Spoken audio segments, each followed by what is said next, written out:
I want to talk about network effects and basically how the mass adoption of love always makes sense. So what we're experiencing in the world is the mass adoption of fear.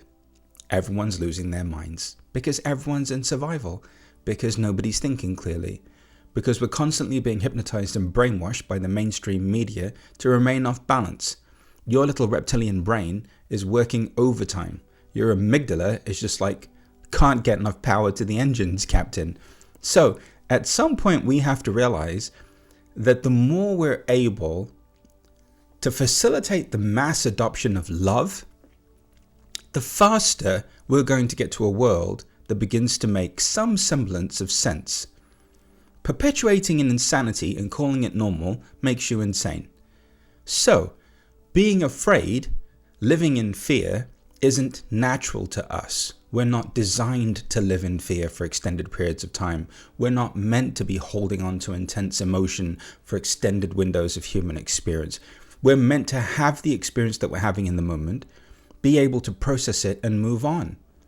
So there's an incredible power in remembering that love is always an option in every moment.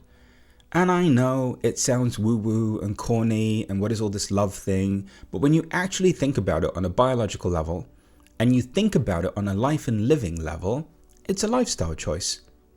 So what we've been doing for the last 399 days is empowering you in every moment to choose love. And in the event that you couldn't immediately get to love, at least you could get to acceptance. At least we're no longer in a fight with life. Once we get to this place where love has been fully adopted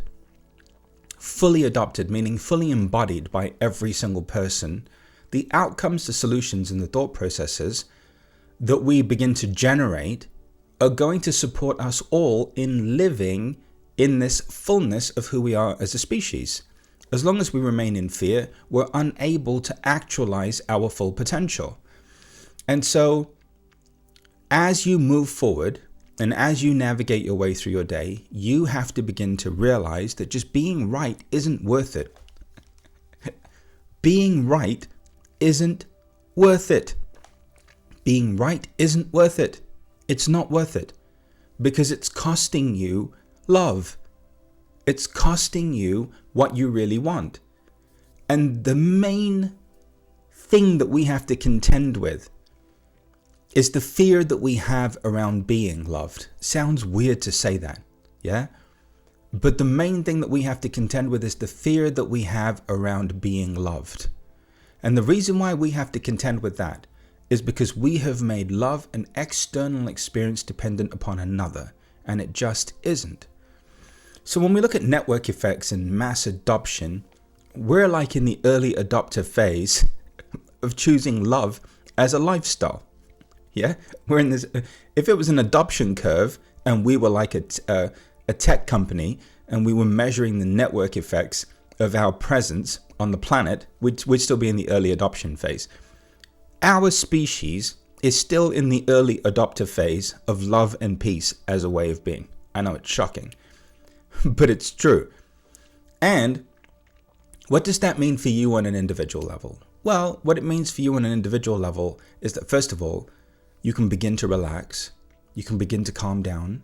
You're not consistently living in fight or flight. You're not consistently in opposition to what's happening in the world. You're able to actually relax your nervous system.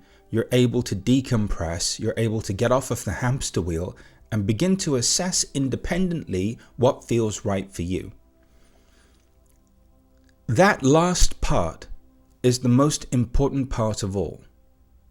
Because you have to assume that up until this point, you have not been engaging in what feels right for you. For example, the dinner party invitation doesn't feel right to you, but you go. You have FOMO, you have fear of missing out, you go. Suffer through the whole thing. Yeah? But all the while, you already had the information that you needed at the level of feeling. You already received the input that you needed to make the decision that was the most loving for you.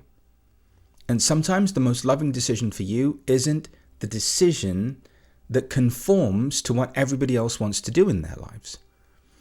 So as much as love is our natural state of being, and for some of us, living from this space of love is becoming easier and easier and easier every day, we still have areas where we are not fully loving all that we are. Yeah, we're not fully embracing of all that we are.